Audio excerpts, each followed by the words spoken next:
The slalom race is the most technical event of the World Rafting Championships, with the object being to navigate both upstream and downstream gates. Teams that hit a gate will incur a 5-second penalty, and those that miss a gate entirely will have 50 seconds added to their overall time. The slalom is my favorite event because it's the most like real river running. It requires technique and a lot of teamwork to maneuver through the gates. We have teams here with nationally ranked slalom paddlers from their respective countries, and we're in for a great show. Stay tuned, the World Rafting Championship slalom event is up next. Unlike slalom ski racing, in which skiers go around poles, today's event has 12 gates that teams maneuver through. 8 of the 12 are green downstream gates that paddlers navigate in the direction of the current, and 4 are red upstream gates placed in eddies or slack water in the river. Teams paddle against the general direction of the river to navigate upstream gates.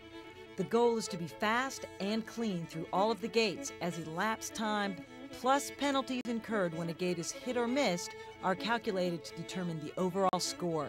2, 1, go! The first 3 gates in flat water are offsets on opposite sides of the river. Gates 4 and 5 at the top of the rapid are downstream, and 6 is an upstream on the right.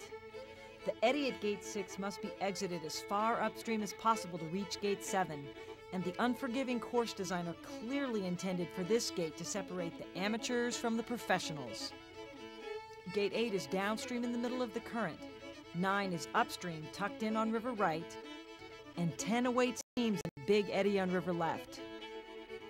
11 is a green downstream in the main current, and 12 is yet another red upstream back on the right. After 12, they paddle the remaining 50 yards of flat water to the finish line. Each team gets 2 runs. The fastest run counts. Slalom makes up 30% of the overall points, and teams study the course from shore as they're not allowed practice runs. You have to go fast and you have to have clean run, and if you do those 2 things, I think you should win it. A lot of train, concentration and power.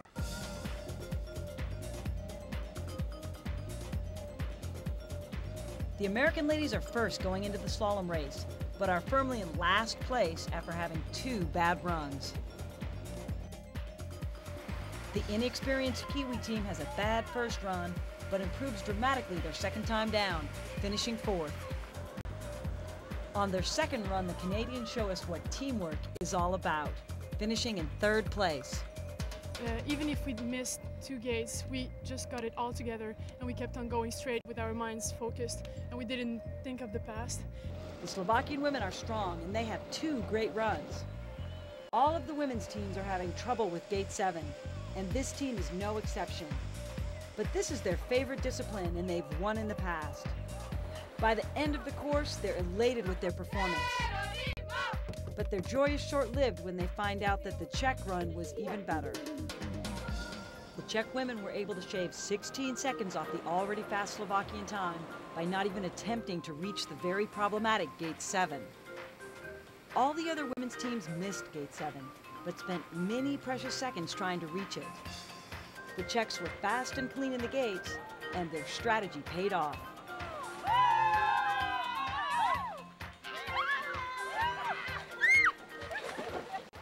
The teamwork was great. Yeah, it was fine. We enjoyed it. 4, 3, The Czech men finished a disappointing 8th in the sprint, and they're hoping to recuperate their losses here. This team won slalom gold in the 2000 Worlds. They train hard and are the 1999 and 2000 European rafting champions. But they have a challenging time on their first run when they lose a paddler and take a 50-second penalty when they fail to get all heads through Gate 7. On their second run, they are well on their way to a fast time until they incur a 50-second penalty by bumping Gate 11 before negotiating Gate 10.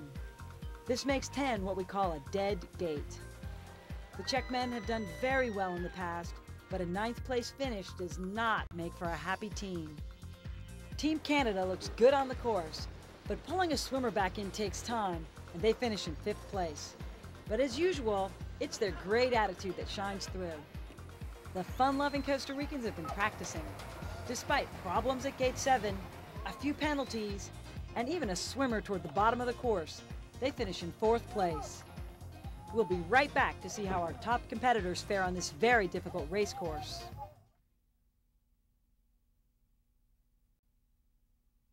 Welcome back to the 2001 World Rafting Championships, where our top men's teams are about to tackle a very difficult slalom course. Russia's the reigning world champion. They didn't excel in yesterday's sprint, so a good result today is critical. On their first run, they have some problems and finish in a disappointing 6th place.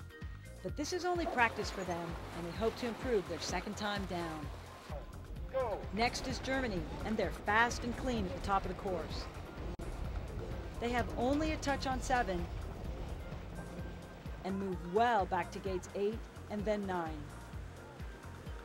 They incur another 5-second penalty at gate 11, but their elapsed time is 12 seconds faster than all other teams.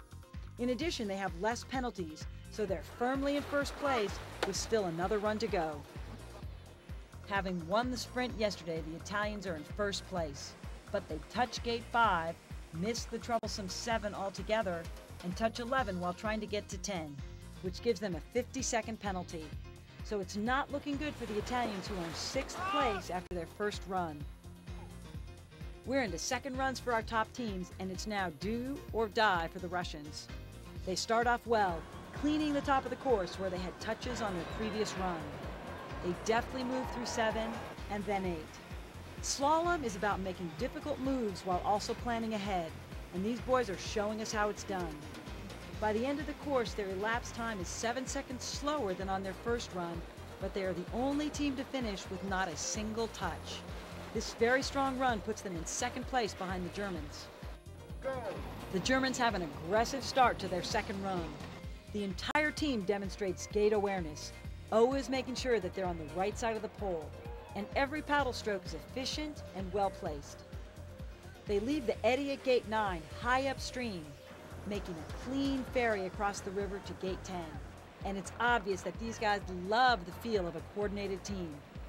They take 5 seconds off the first run, and they're ahead of the entire field with only the Italians left to go.